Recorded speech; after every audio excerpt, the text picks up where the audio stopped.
पुण्यात दंगेकर आणि उपमुख्यमंत्री शिंदेंची भेट। महायुतीमध्ये दंगा नको, दंगेकरांना सांगितलं।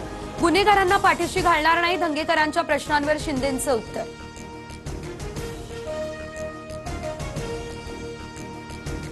उपमुख्यमंत्री शिंदेंनी समज दिल्यानंतर दंगेकरांची आज पत्रकार परिषद। आजच्या पत्रकार परिषदेत दंगेकर नेमकी काय भूमिका घेणार याकडे लागलंय लक्ष। पुणे शहर गुन्हेगारी मुक्त व्हावं हे शिंदे फडणवीसांचं मत, मात्र मलाच का टार्गेट केलं जातंय, दंगेकरांचा सवाल।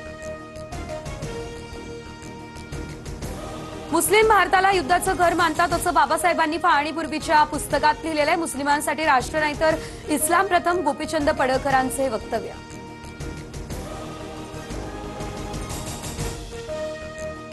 गोपीचंद पडळकर वाचाळ माणूस, भाजपनं पाळलेल्या लोकांवर नेमकं काय उत्तर देणार? पडळकरांच्या मुस्लिम धर्मियांवरील वक्तव्यानंतर अंबादास दानवे यांची टीका।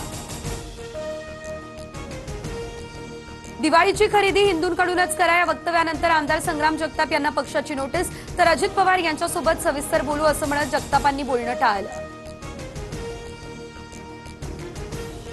पक्षाच्या विचारधारेशी विसंगत बोलल्यावरती नोटीस द्यावी लागते। नोटिशीला काय उत्तर येतं ते पाहून पुढील निर्णय घेऊ। संग्राम जगताप यांना दिलेल्या नोटिशीवर अजित पवार यांचीही प्रतिक्रिया।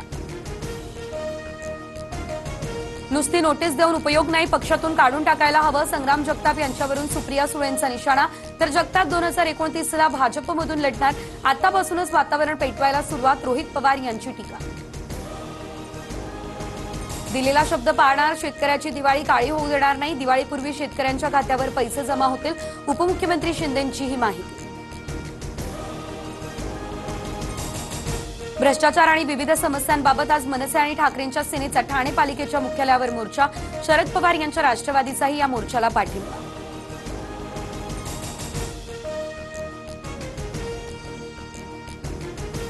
मुख्यमंत्री फडणवीसांच्या उपस्थितीत अमरावतीमध्ये आज भाजपची विभागीय बैठक। आगामी स्थानिक निवडणुकांसह शिक्षक मतदारसंघाच्या निवडणुकांच्या पार्श्वभूमीवर होणार चर्चा। मुंबईमध्ये स्थानिक निवडणुकांच्या पार्श्वभूमीवर पवारांच्या राष्ट्रवादीची आज बैठक। सर्व खासदार आणि आमदारांसह प्रमुख पदाधिकाऱ्यांना बैठकीला उपस्थित राहण्याच्या सूचना।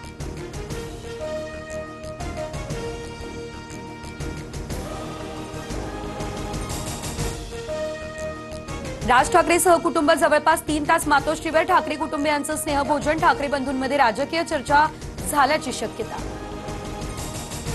कौटुंबिक भेटीकडे राजकारणाच्या दृष्टीने बघू नये, उद्धव ठाकरे यांच्या भेटीवर भाजपचे चंद्रशेखर बावनकुळे यांची प्रतिक्रिया। बिहार विधानसभेसाठी एनडीएचं जागा वाटप जाहीर। भाजप आणि जेडीयू प्रत्येकी 101 जागा लढवणार, तर चिराग पासवानच्या पक्षाला 29 जागा। दिल्लीमध्ये 2 तास भाजपच्या केंद्रीय निवडणूक समितीची बैठक। बिहार विधानसभेसाठी उमेदवारांच्या नावावर शिक्कामोर्तब। उद्या यादी होणार जाहीर।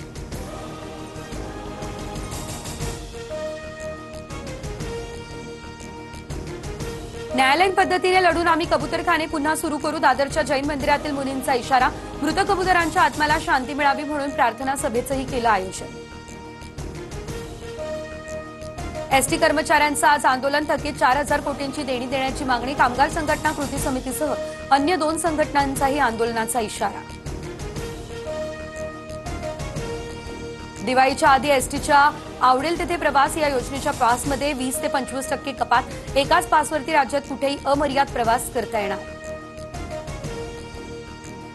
अतिवृष्टीमुळे अहिल्यानगर जिल्ह्यामध्ये 5 महिन्यात 22 जणांचा मृत्यू, तर 5697 घरांची पडझड। सर्वाधिक घरांचं नुकसान पाथर्डी तालुक्यात झाल्याचाही अहवाल।